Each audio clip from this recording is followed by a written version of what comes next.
तो आज हम पढ़ते हैं हमारे पेट के बारे में यानी स्टोमक के बारे में। तो स्टोमक यानी पेट कुछ कुछ इस तरीके का नजर आता है। ये हम हैं यानी इंसान का फिगर है, ये आपको दिख रहा है, ये एक इंसान का फिगर है। ये इसका मुंह है, ये इसका एक पाइप गया है यानी ये वाला पाइप गया है, और ये यहाँ पे इसका ये पूरा पेट है। पेट बेटा एक चीज का नहीं होता, पेट में बहुत सारी चीजें मिली रहती हैं। जैसे ये आंतें भी पेट में मिली है यानी इंटेस्टाइन भी, ये लीवर भी पेट का ही हिस्सा है, और ये स्टोमक यानी अमाशय भी पेट का हिस्सा है। लोग बाग इसको पेट समझते हैं जिसमें खाना स्टोर होता है, लेकिन उसको अमाशय कहा जाता है। क्या कहा जाता है? उसको स्टोमक कहा जाता है। तो आज हम स्टोमक यानी देखते हैं अमाशय को क्या होता है। तो देखिए, जब हम खाना खाते हैं, खाना मुंह में खाते हैं, दांतों से चबाया जाता है खाना, फिर उसमें लार मिलाई जाती है, फिर वो ये वाली नली यानी ये वाला पाइप जिसको ईसोफेगस या हिंदी में ग्रास नली कहते हैं, यहाँ से खाना अंदर जाता है, और वो खाना जाके एक टंकी के यानी एक टैंक यानी एक स्टोरेज के अंदर गिर जाता है, जिसको हम स्टोमक कहते हैं। उसको ही अमाशय कहा जाता है। आमतौर पर उसको लोग बाग पेट कहते हैं, लेकिन पेट वो नहीं होता है, वो अमाशय होता है। तो हम ये आज पढ़ते हैं कि स्टोमक कैसा होता है, स्टोमक के अंदर कितने पार्ट्स रहते हैं। तो ये दिख रहा है आपको, ये ऊपर से खाना आया, ईसोफेगस यानी ग्रास नली के मदद से अंदर आया, और ये यहाँ पे जाके इस वाले हिस्से में रेड सा हिस्सा दिख रहा है, ये वाला हिस्सा, इसको स्टोमक कहते हैं। यहाँ पे जाके स्टोर हो गया। मैं बार बार इसको अमाशय नहीं कहूँगा क्योंकि लोगों को समझ में नहीं आता है। आमतौर पर इसको पेट समझ में आता है, तो मैं इसको पेट कह के ही बुलाऊंगा इस वाले हिस्से को। तो देखिए, जब हम पेट को बाहर निकालते हैं यानी स्टोमक को बाहर निकालते हैं बॉडी से, तो कुछ इस प्रकार का नजर आता है। हमने स्टोमक बाहर निकाला बॉडी से और उसको काट दिया, और काट के उसके अंदर देखा तो उसके अंदर ऐसा स्ट्रक्चर हमें नजर आया। ये आपको दिख रहा है, नजर आया, ऐसा स्ट्रक्चर हमें पेट के अंदर नजर आया। तो आपको ड्रॉ करना हो तो एक छोटा सा आम बना दीजिए, कैरी बना दीजिए, उसको ऊपर से काट दीजिए, यहाँ से मोड़ दीजिए, तो ये स्टोमक का स्ट्रक्चर बन जाता है। अब देखिए, स्टडी के नजरिए से पेट को यानी स्टोमक को 3 हिस्सों में बांटा गया है। एक हिस्सा इसका ये वाला हो गया, और एक हिस्सा ये वाला हो गया, और एक हिस्सा ये वाला हो गया, पहला, दूसरा, तीसरा। तो स्टडी के यानी अध्ययन के नजरिए से हमारे पेट को यानी अमाशय को यानी स्टोमक को 3 पार्ट्स में डिवाइड किया गया है। पहले को कार्डियक कहते हैं, दूसरे को फंडिक कहते हैं, और तीसरे को पैलेयोरिक कहते हैं। क्या कहते हैं? तीसरे को पैलेयोरिक कहते हैं। इसको पहले वाले को कार्डियक क्यों कहा जाता है? क्योंकि ये हमारे हृदय के पास में बना हुआ रहता है। जैसे ये मेरा दिल है, ये मेरा हृदय है, तो इसके पास में ये मेरा पेट वाला हिस्सा मौजूद है, ये वाला। तो ये वाला जो दिल के पास में हिस्सा है, जैसे ये फिगर में दिख रहा है ना, ये वाला हिस्सा है, यहाँ पे दिल मौजूद है यानी हृदय मौजूद है। तो इस वाले हिस्से को कार्डियक नाम दे दिया गया है। क्या नाम दे दिया गया है? पहले वाले हिस्से को कार्डियक नाम दे दिया गया है, और उसके दूसरे वाले हिस्से को फंडिक नाम दिया गया है। क्या नाम दिया गया है? दूसरे वाले हिस्से को फंडिक नाम दिया गया है, और जो तीसरा वाला हिस्सा है इसको पैलेयोरिक नाम दिया गया है। क्या नाम दिया गया है? इसको पैलेयोरिक नाम दिया गया है। अब हम धीरे धीरे इनकी स्टडी करते हैं। देखिए, अब जो पहले खाना आता है वो मुंह से चबाया गया, उसमें लार मिली गई। लार में क्या ऐसे एंजाइम प्रेजेंट रहते हैं, मैं एंजाइम के नाम नहीं लूंगा, वो अलग चैप्टर है। तो ऐसे एंजाइम प्रेजेंट रहते हैं जो खाने में बैक्टीरिया रहते हैं उनको मार देते हैं।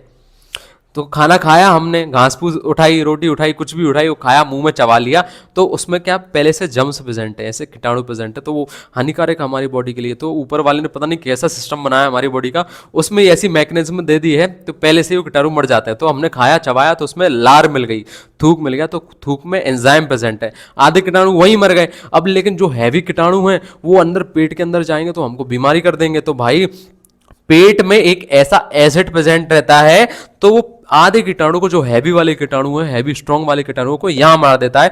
तो खाना आया, ये वाली ग्रास नली यानी ईसोफेगस से अंदर इसमें गिर गया। अब वो खाना यहाँ पे आके मिल गया, यहाँ रहा, तो यहाँ पे एक तरीके का एसिड प्रेजेंट है जिसको हाइड्रोक्लोरिक एसिड कहा जाता है, यानी शॉर्ट फॉर्म में उसको HCl कहते हैं, यानी हाइड्रोक्लोरिक एसिड कहते हैं। ये हमारे कौन से हिस्से में प्रेजेंट है? कार्डियक वाले हिस्से में, पेट के स्टोमक के कार्डियक वाले हिस्से में हाइड्रोक्लोरिक एसिड प्रेजेंट है। ये क्या करता है? बाहर से कोई खाना एंटर हुआ, उसमें कीटाणु प्रेजेंट है, बहुत हार्ड वाले कीटाणु है, जो वो हमारे मुंह से मरे नहीं, हमारे लार से मरे नहीं, तो जो हाइड्रोक्लोरिक एसिड है वो कीटाणु को मार देता है। खाना यहाँ पे हुआ, ये हाइड्रोक्लोरिक यहाँ से बाहर निकल रहा है, इसकी सतह यानी इसकी स्किन से बाहर निकल रहा है, और यहाँ पे हमने रोटी खाई, रोटी इसके अंदर गिरी, तो रोटी में क्या हुआ, ये हाइड्रोक्लोरिक एसिड मिल गया, अच्छे से मिल गया, उसके ऊपर नीचे दाएं बाएं मिल गया। अब रोटी क्या है, पहले से टुकड़ों में आई है, अंदर से कूच काच के हमने मुंह से कूच काच दिए उसको, ऐसे से कचर कचर कूच दिए, अब हमने अंदर गिराई तो इस वाले कार्डियक वाले हिस्से में गिरी वो, यहाँ पे उसमें हाइड्रोक्लोरिक एसिड मिला, उसमें जितने कीटाणु हैं किसने, हाइड्रोक्लोरिक एसिड ने उसको मार दिया और उसको थोड़े से और पतले फॉर्म में कन्वर्ट कर दिया, उस रोटी को, उस खाने को किसने, हाइड्रोक्लोरिक एसिड ने। तो हाइड्रोक्लोरिक एसिड का फंक्शन क्या होता है, कार्य क्या होता है, उसका काम होता है कीटाणुओं को मारना और जो भी बैक्टीरिया प्रेजेंट है उसको मारना, और जो खाना हो गया तो उसको थोड़े थोड़े पार्टिकल्स में डिवाइड कर देना यानी बांट देना। ये क्या रहता है, एक एसिड का फॉर्म रहता है। अब जैसे तुमने सुना होगा कि भाई एसिडिटी बढ़ गई, पेट में जलन हो रही है, एसिडिटी हो गई, खट्टी खट्टी डकारें आ रही हैं, तो एसिड क्या रहता है, वो खट्टा फॉर्म में रहता है, इसलिए हमें खट्टी डकार आती है। क्या होता है, कभी कभी ये वाला पार्ट जो कार्डियक रहता है वो पागल हो जाता है पेट का, ये इतना एसिड बनाने लगता है, इतना एसिड बाहर निकालने लगता है कि वो बहुत ज्यादा हो जाता है, बहुत ज्यादा मात्रा बन जाती है एसिड की, तो हमको खट्टी डकार आने लगती है। फिर हम क्या कहते हैं, भाई एसिडिटी हो गई, खट्टी डकारें आती हैं, बहुत सारी चीजें हो रही हैं अंदर, अच्छा नहीं लग रहा है, तो फिर हम क्या लेते हैं, बाहर जाते हैं दुकान पे और इनो लेके आते हैं, इनो पीते हैं। इनो क्या रहता है, बेस का फॉर्म रहता है, किसका रहता है इनो, बेस का। केमिस्ट्री तो पढ़ी है ना, एसिड बेस न्यूट्रल, तो इनो क्या रहता है, बेस का फॉर्म रहता है, उसमें बेस और ऐसे केमिकल्स मिले रहते हैं जो बेस का फॉर्म बना देते हैं, ये एसिड है, ठीक है। अब ये इनो क्या रहता है, वो हैवी बेस रहता है, स्ट्रॉन्ग बेस रहता है, और कंपैरिजन टू HCl कम एसिडिक रहता है। तो इनो जब हम किसी एसिड वाले पे ज्यादा बेस मिला देते हैं तो वो न्यूट्रल कर देता है। हम पहले तो एक गिलास पानी लेते हैं, उसमें इनो डालते हैं, तो क्या हो गया, पानी और इनो का बेस का फॉर्म हो गया हैवी वाला। अब ये जो एसिड है ये उसके कंपेरिजन में वीक एसिड है, तो जैसे इसमें मिलता है ना तो पानी पानी कर देता है, हमको ठंडक महसूस होती है और हमको डकार के फॉर्म में जो इतनी गैसेस बनी है वो बाहर निकल आती है, हमारा पेट न्यूट्रल हो जाता है और वो एसिड कमी हो जाती है, हम शांति हो जाते हैं, 6 सेकंड में आराम हो जाता है। देखिए जो पूरी ओवरऑल प्रोसेस चल रही है वो खाना पचाने की यानी डाइजेशन की, वो हमारे पेट के अंदर चलती है यानी हमारे स्टोमक के अंदर चलती है। तो जो पूरी प्रोसेस है लगभग ये 4 से 5 घंटे ले लेती है हमारे खाने को पचाने में, ठीक है। अब खाना HCl से अब किसने दे दिया, इस वाले पार्ट में दे दिया, फंडिक वाले पार्ट में, और खाना आ गया किसमें, ये फंडिक वाले पार्ट में आ गया।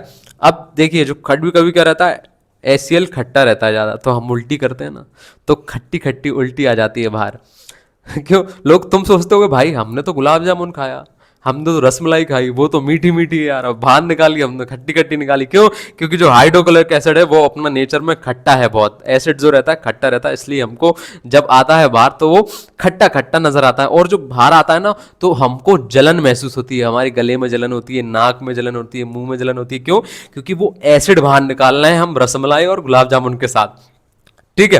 अब देखिए वो खाना आ गया किसमें, फंडिक वाले पार्ट में आ गया खाना। फंडिक में क्या, छोटे छोटे कांटे जैसे स्ट्रक्चर प्रेजेंट रहते हैं, किसमें, फंडिक में। वो खाना पकड़ के रख लेते हैं, 1-1.5 घंटे तक इसमें खाना पकड़ा रहता है और वो पचना चालू हो जाता है, यानी डाइजेशन उसका थोड़ा थोड़ा चालू हो जाता है। यहाँ तो हो गया आधा, उसने टुकड़ों में बांट दिया, अब यहाँ क्या हुआ, वो और पकड़ के उसको छोटे छोटे टुकड़ों में करने लगता है, कौन सा वाला पार्ट, फंडिक वाला पार्ट। अब तुमने देखा होगा कभी कभी तुम खाना नहीं खाते तो तुम्हारे पेट में दर्द होने लगता है, तुम कहते हो यार दर्द हो रहा है, बहुत दर्द हो रहा है, भूख लग रही है, कहते हैं ना चूहे कूद रहे हैं पेट में, तो चूहे कौन कूदता है, ये कांटे रहते हैं ना, वो कांटे क्या है, खड़े हो जाते हैं और वो चुभने लगते हैं इधर उधर की स्किन पे, तो हमको दर्द होने लगता है। इन कांटों को हम रूगी कहते हैं, क्या कहते हैं इन कांटों को, टेक्निकल भाषा में इनको रूगी कहते हैं। तो भाई वो चूहे नहीं कूदते तुम्हारे पेट में, वो रूगी रहते हैं कांटे, वो चुभने लगते हैं इधर उधर की स्किन में, चुभने लगते हैं। क्या होता है देखो, जब कुछ चीज है नहीं है किसी चीज के ऊपर तो वो खड़ी हो जाएगी, अब उसके ऊपर वजन आ जाता है ना, किसी चीज का वेट आता है तो वो दब जाती है। तो ऐसे ही हमारे पेट में जो फंडिक है उसमें रूगी है, खाना मान लीजिए इसमें प्रेजेंट नहीं है तो ये कांटे सीधे सीधे खड़े हैं, जो रोगी है वो सीधी सीधी खड़ी है, तो वो इधर भी चुभेगी, इधर भी चुभेगी, इधर भी चुभेगी, इधर भी चुभेगी, तो चुभने लगेगी तो हमें दर्द होने लगेगा, हमें एहसास होगा पेट में चूहे कूद रहे हैं, कुछ खा लेना चाहिए। अब हमने कुछ खा लिया, खाना यहाँ पे इकट्ठा हो गया तो वो रोगी पे वजन आ गया, तो रोगी ऐसी है, वो वजन के कारण ऐसी हो गई, तो हमें लगने लगता हमारा पेट भर गया, अब हमारा पेट भर गया, अब नहीं खावला बन रहा भाई, अब मेरा पेट फुल हो चुका है, क्योंकि वो पूरी रोगी दब जाती है।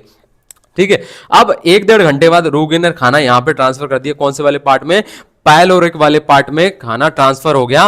पायलोरिक में छोटी छोटी ग्रंथि बनी रहती हैं जिनको इंग्लिश में ग्लैंड्स कहते हैं। तो पायलोरिक वाला पार्ट है, इसमें ग्लैंड्स प्रेजेंट रहते हैं। किसमें, पायलोरिक पार्ट्स में ग्लैंड्स प्रेजेंट रहते हैं। उन ग्लैंड्स को गैस्ट्रिक ग्लैंड कहा जाता है। क्या कहा जाता है उन ग्लैंड्स को, गैस्ट्रिक ग्लैंड कहा जाता है। क्या कहा जाता है उन ग्लैंड्स को, गैस्ट्रिक ग्लैंड्स कहा जाता है। बोलते हैं ना कि गैस गैस बन रही है, गैस्ट्रिक हो गई भाई, गैस्ट्रिक हो गई, ऐसा नाम सुना है ना तुमने, बोलते हैं कि गैस बन रही है। तो क्या होता है भैया, वो जो जो गैस्ट्रिक ग्लैंड है वो अपना काम इतना ज्यादा करने लगते हैं कि गैस बना देते हैं वो, और हमको लगता है गैस ज्यादा हो गई तो हम बाहर जाते हैं, केमिस्ट पे जाते हैं, मेडिकल शॉप पे जाते हैं, दवाई खा लेते हैं।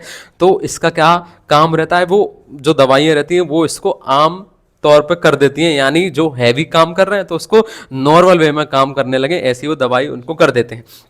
तो पैलोरिक क्या, गैस्ट्रिक ग्लैंड रहता है पैलोरिक वाले पार्ट में। अब जो गैस्ट्रिक ग्लैंड रहते हैं वो एंजाइम सीक्रेट करते हैं। क्या सीक्रेट करते हैं, एंजाइम सीक्रेट करते हैं, यानी उसको कह सकते हैं कि अब हम जूस निकालते हैं। कौन, जो गैस्ट्रिक ग्लैंड हो गए वो अपने में से जूस निकालते हैं, यानी गैस्ट्रिक एंजाइम निकालते हैं। तो उसको क्या कह सकते हैं दूसरी भाषा में, गैस्ट्रिक जूस निकाल रहा है तो उसको कहा जाता है, जो पैलोरिक वाला पार्ट हो गया वो गैस्ट्रिक जूस सीक्रेट करता है। क्या सीक्रेट करता है, गैस्ट्रिक जूस सीक्रेट करता है। किसके थ्रू सीक्रेट करता है, गैस्ट्रिक ग्लैंड के थ्रू ये गैस्ट्रिक जूस सीक्रेट करता है। अब गैस्ट्रिक जूस जब हमने उठाया उसको और स्टडी करी, उसमें दो पार्ट्स मिले, कौन से, एक तो रेनिन एंजाइम मिला और एक पेप्सिन एंजाइम मिला।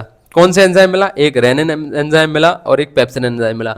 जो रेनिन रहता है, मान लीजिए हम दूध पीते हैं, दूध आया यहाँ पे, दूध यहाँ पे आया, इस वाले में स्टोर हुआ ना, तो ये पैलोरिक वाले पार्ट ने, गैस्ट्रिक एंजाइम ने, उसने गैस्ट्रिक जूस सीक्रेट करा, और जूस में क्या मिला हुआ है, रेनिन मिला हुआ है। तो रेनिन क्या करता है, जो दूध रहता है उसको फाड़ देता है और उसको दही बना देता है। तो रेनिन का काम क्या है, मिल्क को कर्ड में कन्वर्ट कर देता है। क्या है रेनिन का काम, मिल्क को दही में यानी कर्ड में कन्वर्ट कर देता है। अब तुम सर बोलोगे, सर ये तो सही है, हमको दही जमाना है तो रेनिन लो और दही में मिलाओ, दूध में मिलाओ, दही जम गया। नहीं बेटा, उसमें क्या रहेगा, फिर दूध में हम निकालेंगे ना बाहर तो HCl भी मिला रहेगा, तो दूध अजीब सा कड़वा कड़वा लगेगा। तुम बोलते हो ना, तुमने देखा होगा कि भाई छोटा बच्चा रहता है उसको दूध पिलाते हैं तो वो बाहर बाहर जब उल्टी करता है तो वो दही निकालता है, थोड़ा थोड़ा निकालता है ना, तो किसकी वजह से निकालता है, उसके पेट में क्या है, रेनिन ज्यादा प्रेजेंट रहता है, ज्यादा एक्टिव रहता है, तो रेनिन तुरंत ही उसको दही दही दूध को दही में कन्वर्ट कर देता है। तुम बोलोगे ये सही है सर, उसका थोड़ा सा जाम उठाओ, उस बच्चे ने जो उल्टी करी उसको उठाओ और दूध में डाल दो, दही बन जाएगा। भाई नहीं, उसमें HCl यानी हाइड्रोक्लोरिक एसिड भी प्रेजेंट है, वो जलन कर देगा जब तुम उसको खाओगे, बेकार लगेगा तुमको। तो क्या होता है, जो रेनिन लेता है, गैस्ट्रिक जूस का पार्ट रेनिन लेता है, वो दूध को दही में कन्वर्ट करता है। उसी में एक और एंजाइम ही मिला रहता है जिसको पेप्सिन कहते हैं। किसमें मिला रहता है, गैस्ट्रिक ग्लैंड के गैस्ट्रिक जूस में एक एंजाइम मिला रहता है जिसको पेप्सिन कहते हैं। वो क्या करता है, वो प्रोटीन को पचाता है।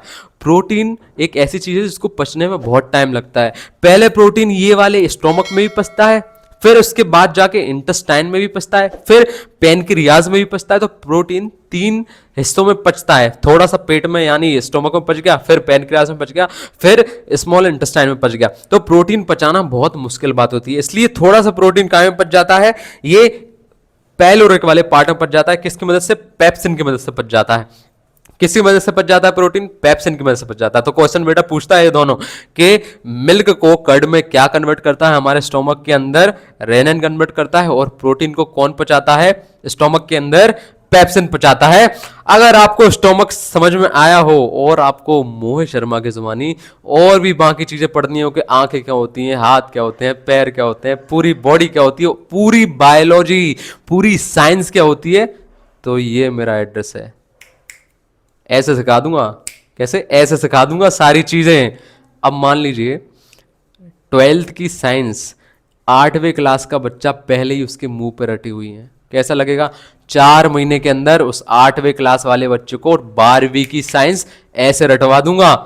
आ जाओ मेरे पास, ये मेरा एड्रेस है, मोहित शर्मा, आ जाओ।